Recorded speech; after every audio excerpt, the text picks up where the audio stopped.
There's a new look of love we're seeing more and more these days. From entertainment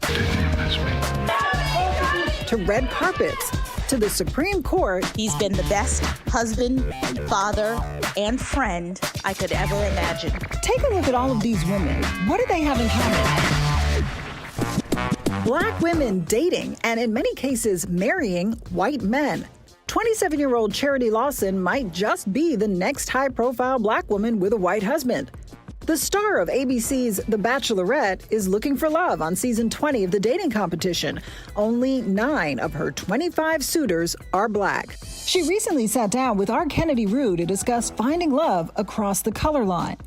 I will say, I probably did have a type, obviously when I was a lot younger, and I think that's just, what your environment is, that's who you're around. But, as I've gotten older, as I've gotten to know myself, it's I don't like to say that I have a type because I connect with people for who they are, their personalities, what they exude as a person, their characteristics. That's what stands out to me. Yeah. And that doesn't determine based off of your race. Charity is the 4th black bachelorette. 2 of the 3 before her Will you marry me?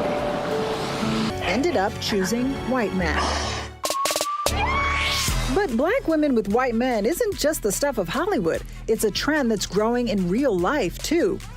In 1980, 3% of black women were married to white men. Today, that number is 4 times that, at 12%. Black women really do love black men. As a group, black women have been the slowest to dip their toes into the interracial dating pool, one of the most racially loyal when it comes to relationships. I don't care what nobody say. When a black man loves you, But now, they are diving in. I think they have a problem when it comes to black women having interracial relationships. I would argue that when black women are seen as deviating from the I want to have quotes here, upholding the black family structure, that is received differently than when black men do it. Historically, interracial dating in the black community meant black men dating white women, black men twice as likely to have a spouse of another race. So much so that it became a cliche. But more and more black women have been facing a dilemma. They're the most educated group in the country and also the most likely to be unpartnered at a staggering 62%. When it comes to their prospective partners, black men are less likely than sisters to have completed high school or received a college degree. So black women are 53% less likely to marry a man with advanced degrees. And 1 out of every 6 black men between 25 and 54 have disappeared from daily life. Incarceration and early deaths, the main drivers behind their absence, leading many black women to expand their horizons. Would you date a bus driver?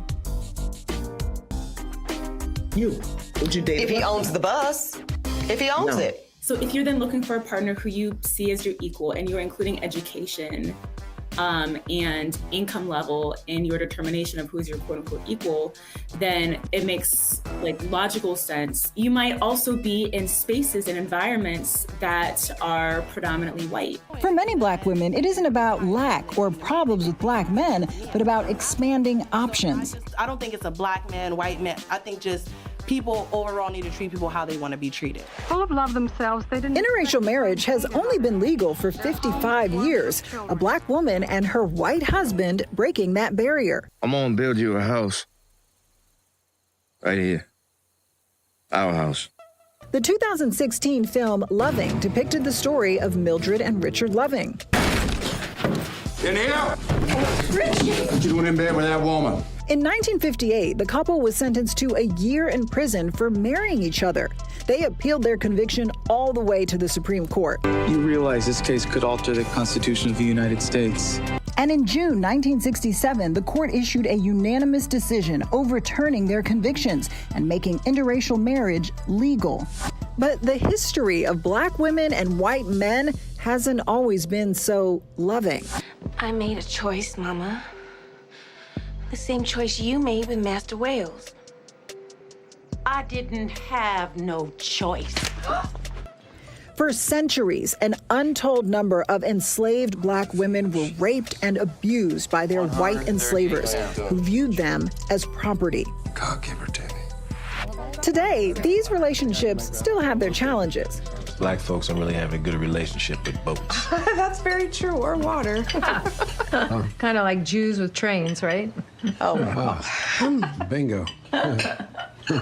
Are you trying to compare the Holocaust to slavery? Dr. Vanessa Gonlin is an assistant professor at the University of Georgia who did a study on black women who date white men and the challenges they face. It's a very uncomfortable conversation. You ever figure out what happened with the potatoes and the ETA on this? I'm trying. Most of the judgment comes from black men and white women. So one of my interviewees said she was literally walking down the street with her white male partner, and a black man called out her come back home system. And it stood out to me because, first of all, it's an example of a black man saying, like, I'm not happy with this dynamic, but it's deeper than that because he's saying come back home as if she's lost her way, as if she's disconnected from her community, as if, like, she is further distanced from blackness.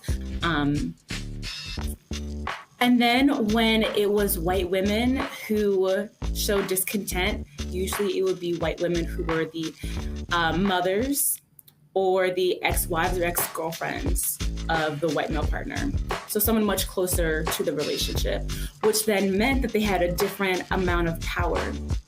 So for example, there's one black woman whose white male partner had a white ex-wife, and she said, you cannot see our kids anymore. You continue dating that N-word. Despite the challenges, for an increasing number of black women, following their heart is still the best option. I mean, obviously it's 2023, so. Right. We have just, I can't even say like get over it, but it's like that's really what it is. It's like get over, this is where we are at. And all I can wish and pray is that, like, hopefully at some point in their lives, like, their eyes are open to what really is love. What's your advice to other black women about exploring their options? Yeah, my advice is just truly stay open. I think the most important point is truly just knowing yourself, knowing what you want. Love, at the end of the day, love is love.